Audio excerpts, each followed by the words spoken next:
Selamat datang di Beetle Channel, semoga kita bahagia. Jangan lupa subscribe, like, komen dan share agar channel ini semakin berkembang. Terima kasih. Bab 804. Jasper berbalik untuk menatapnya. Celine terkekeh dan mengeluarkan uang kertas $100 AS dan melambaikannya. Lihat, pemilik kota. Tertegun sejenak, Jasper kemudian tertawa terbahak-bahak. Kamu benar, sangat benar. Saya ingin memiliki uang kertas AS milik Anda ini. Jasper tiba-tiba berbicara setelah dia selesai tertawa. Senyum Celine menghilang setelah dia selesai berbicara dan dia menatap tajam ke arahnya, ke titik di mana Jasper merasa rambutnya terangkat karena hati-hati. Kenapa kau menatapku seperti itu? Tanya Jasper. Celine tidak menjawab, tapi dia berdiri dan berjalan ke arah Jasper. Jasper duduk di sofa tunggal dengan Celine berdiri di depannya.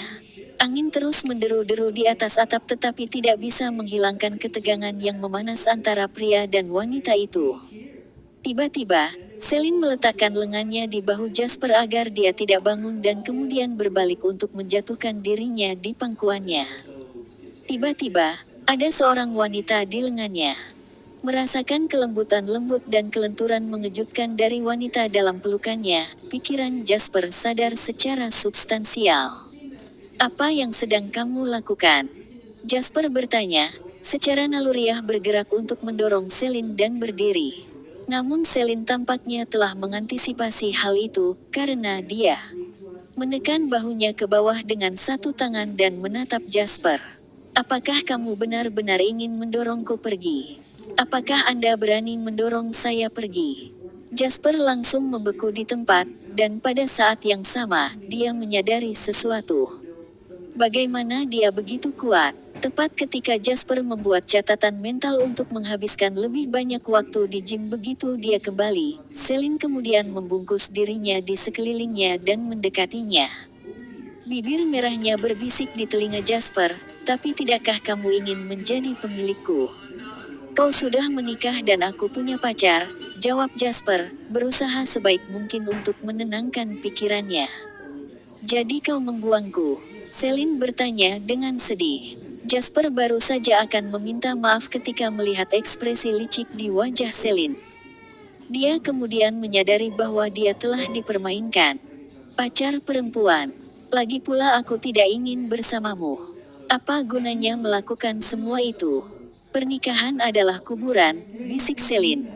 Jasper baru saja akan berbicara ketika sebuah jari ramping dan cantik menempel di bibirnya untuk menenangkannya. Jangan katakan apa-apa, dan jangan bergerak. Ayo terus minum. Suara Celine lembut dan nadanya yang memesona sepertinya dipenuhi dengan kekuatan magis. Jasper duduk di sofa dan berhenti bergerak seperti yang diperintahkan.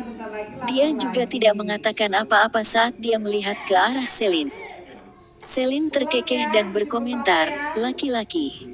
Mereka tidak bisa menahan diri ketika Anda menggoda. Dengan itu, Celine kemudian mengambil sebotol anggur putih dan meneguknya. Alih-alih menelan, dia meletakkan botol itu kembali dan berbalik untuk melingkarkan lengannya di leher Jasper. Mata Jasper melebar saat dia merasakan sesuatu yang lembut dan lembab menyentuh bibirnya. Setelah ini adalah pembakaran anggur putih yang berapi-api. Itu adalah dua perasaan yang sangat berbeda dan alkohol yang kuat terbakar saat mencapai hatinya. Begitu saja, Celine memberi Jasper 2 botol anggur putih lagi. Ditambah dengan botol sebelumnya, Jasper sudah meminum 3 botol anggur putih sementara Celine meminum 5 botol anggur merah. Ayo pergi ke kamar hotel. Celine akhirnya turun dari kaki Jasper, yang sekarang mati rasa. Bab 805. Ada rasa yang rumit namun membuat ketagihan di mulutnya. Aroma anggur putih murni dicampur dengan sedikit aroma yang tak terlukiskan. Jasper merasakan tubuhnya memanas saat aroma dan aroma anggur masuk ke tenggorokannya dari mulutnya. Jasper merasa agak pusing setelah meminum 2 botol anggur putih lagi dengan metode baru. Yang dia tahu hanyalah saat Celine bangun, Hatinya terasa kosong seiring dengan penurunan berat badan di pangkuannya. Dia merasakan dorongan untuk menariknya kembali, untuk membuatnya duduk di pangkuannya dengan patuh dan tidak pergi kemanapun. Kemudian, Celine mengatakan sesuatu yang menyebabkan kepala Jasper tersentak. "Apa sekarang? Apakah kamu takut?" Celine menggoda saat dia melihat Jasper dengan bersinar di matanya. Dengan itu, Celine sedikit membungkuk untuk menutup jarak di antara mereka. Wajah Celine begitu dekat dengan wajah Jasper sehingga bahkan angin kencang pun tidak bisa menghilangkan suasana romantis di antara mereka. "Atau mungkin, kamu ingin melakukannya di sini." Sepasang lengan halus dan lembut jatuh di bahu Jasper. Celine setengah berlutut dan setengah jongkok di depan pria itu, menanyakan pertanyaannya dengan postur yang begitu menarik dan asmara. Jasper tidak tahu apakah ini disebabkan oleh pengaruh alkohol atau karena hal lain, tetapi dia meraih salah satu lengan Celine yang putih salju dan fleksibel. Dia menjentikkan pergelangan tangannya sehingga dia bisa memegang tangannya di tangannya. "Menarik di atap Empire State Building, bukan? Aku tidak ingin masuk angin," Celine berbicara dan kemudian menarik Jasper berdiri dari sofa. Menyandarkan dagunya di bahunya, Celine berbicara di dekat telinganya, "Tubuhku terasa lemah. Bawa aku ke bawah, aku tidak bisa bergerak." Berdiri, angin sepoi-sepoi membersihkan sebagian besar kemabukan Jasper. Celine mencondongkan tubuh ke telinga Jasper untuk berbicara lagi, melihat bagaimana pria itu belum bergerak. "Kamu laki-laki atau tidak?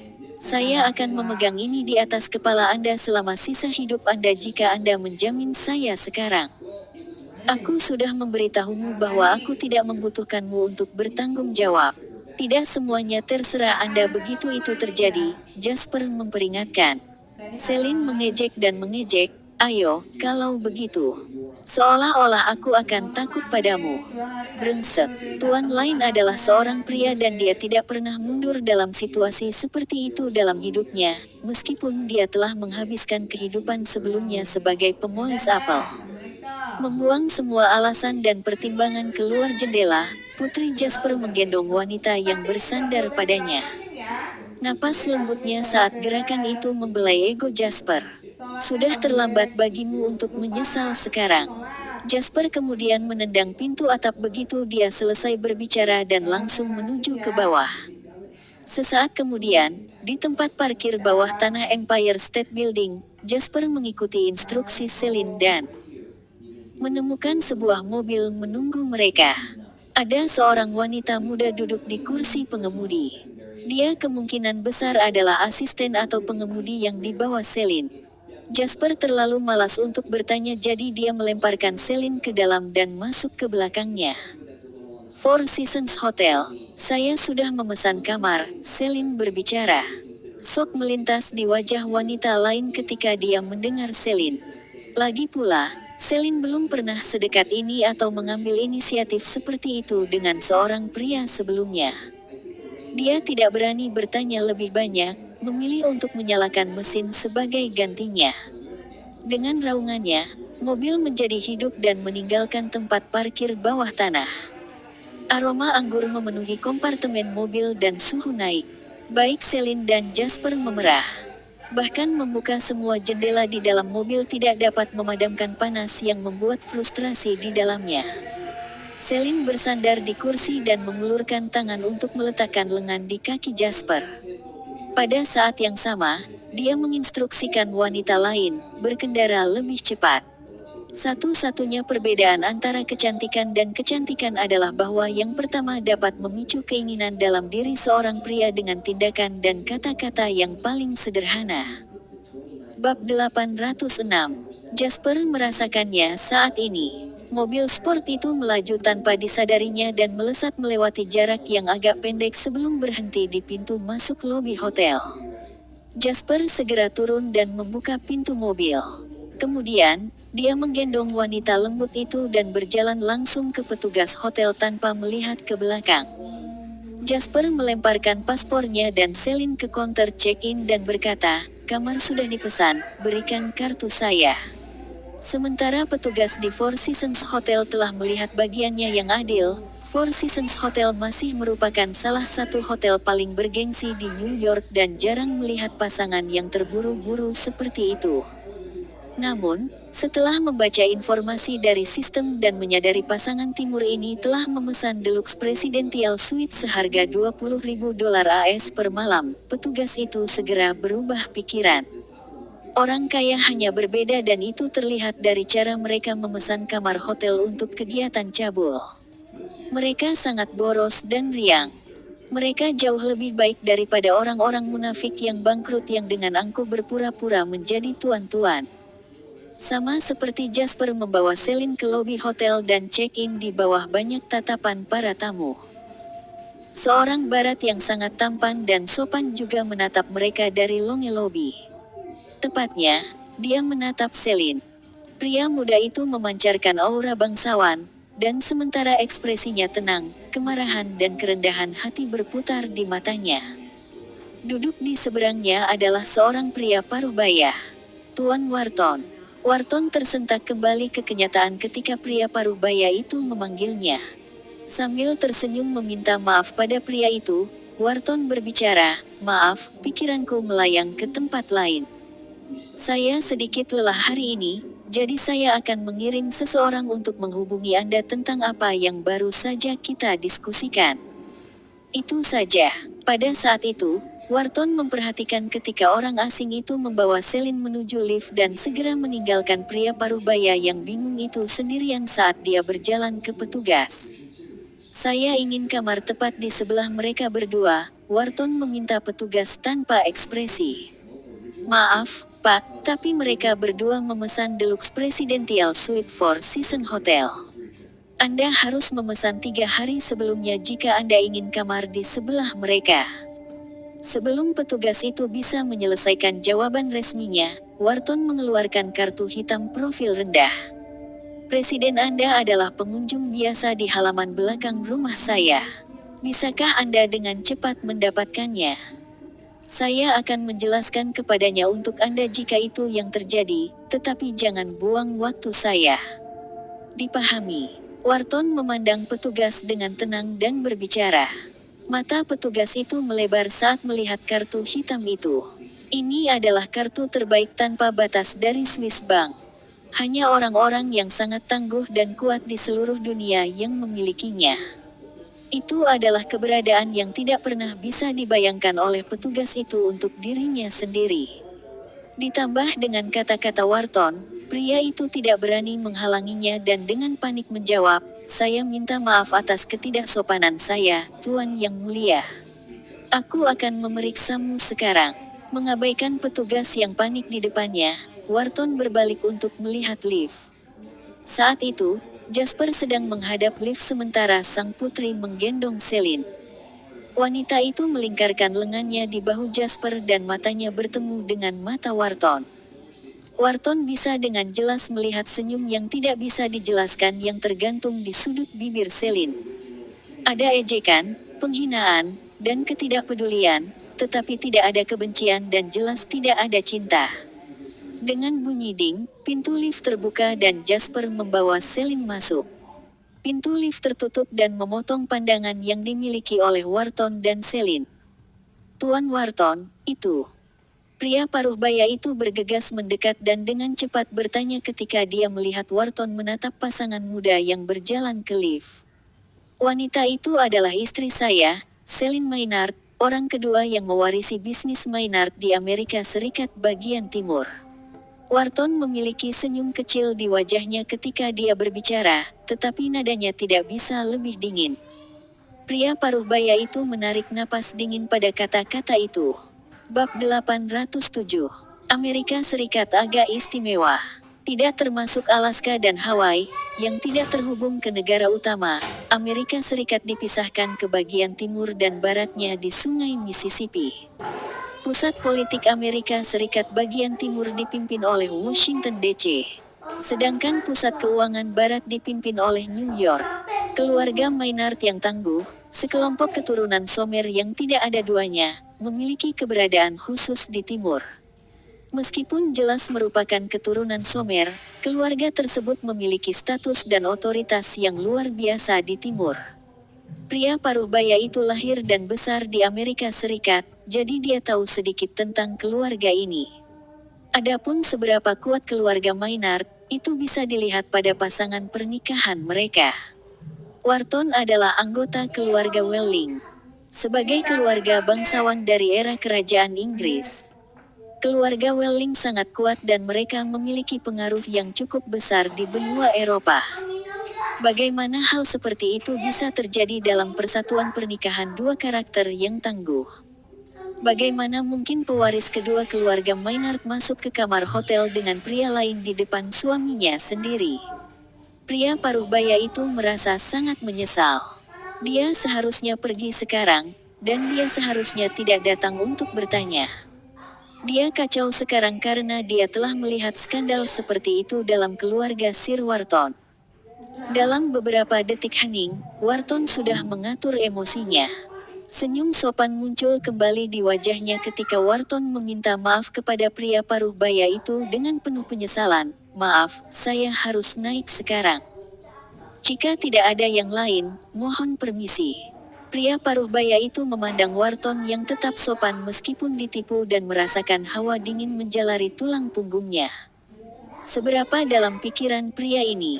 Dia mungkin juga seorang sosiopat, atau bagaimana lagi dia bisa tetap begitu sopan dalam situasi seperti itu? Tidak berani menahan Sir Wharton, pria paruh baya itu dengan cepat menjawab, "Tentu saja, Tuan Wharton. Kami akan melanjutkan percakapan ini di kemudian hari. Kalau begitu aku akan pergi. Permisi." Wharton berbalik dan pergi ke lift. Menonton Wharton pergi, bibir pria paruh baya itu sedikit berkedut. Dia mengheningkan cipta sejenak untuk pria yang berani menyentuh istri Wharton sebelum berbalik dan pergi tanpa melihat ke belakang sama sekali. Pada saat yang sama, di lantai 36 Four Seasons Hotel, di Deluxe Presidential Suite, Celine berdiri di lantai berjinjit dengan tangan melingkari leher Jasper. Kepalanya dimiringkan untuk bertemu dengan Jasper yang sedang menatapnya. Ujung hidung mereka bersentuhan dan mereka berdua bisa merasakan panas yang membakar dari embusan napas satu sama lain yang bercampur dengan aroma alkohol. Celine tiba-tiba melepaskan Jasper dan mundur 2 langkah. Dia mengeluarkan sepasang sepatu hak tinggi merah yang Jasper tidak bisa lebih mengenalnya. Kemudian, di depan mata Jasper, dia membungkuk dan berjongkok untuk berganti sepatu.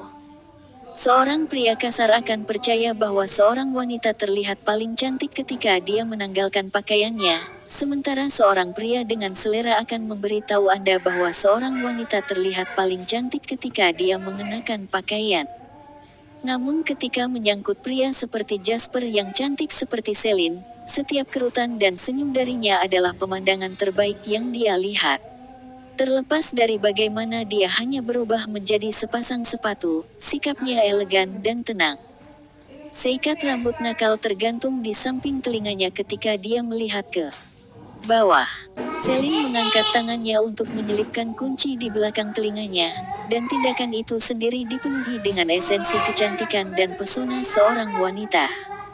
"Bagaimana penampilanku?" Celine tersenyum dan bertanya kepada Jasper setelah dia berbalik di tempat setelah mengganti sepatu haknya hampir seolah-olah dia ingin memamerkan sosoknya kepadanya. "Memukau. Lalu apa yang kamu tunggu?" Kata-kata dan tatapan lembut Celine sedikit dipenuhi dengan antisipasi dan teguran, tetapi ada juga kilatan rasa malu dan tekad yang tersembunyi. Jasper tidak lagi ragu-ragu, berjalan ke depan untuk meraih Celine dan melemparkannya dengan agresif ke tempat tidur. Ini adalah kamar yang harganya $20.000 AS per malam, lebih dari $100.000 Somer. Ini adalah berapa biayanya pada tahun 2001, dan semua dekorasi dan perabotan di ruangan itu berkualitas tinggi. Sosok Celine yang cantik terlempar begitu saja ke tempat tidur, dan tubuhnya memantul di kasur Simmons yang sangat kenyal sebelum mendarat di atasnya lagi. Sepertinya dia mendarat di genangan kapas lembut dan nyaman. Jasper menatap Celine saat dia melayang di atas dengan tangan menopang berat badannya. Dari sudut itu, wanita yang sedikit memerah dan bermata mengkilap di bawahnya tampak centil secara alami.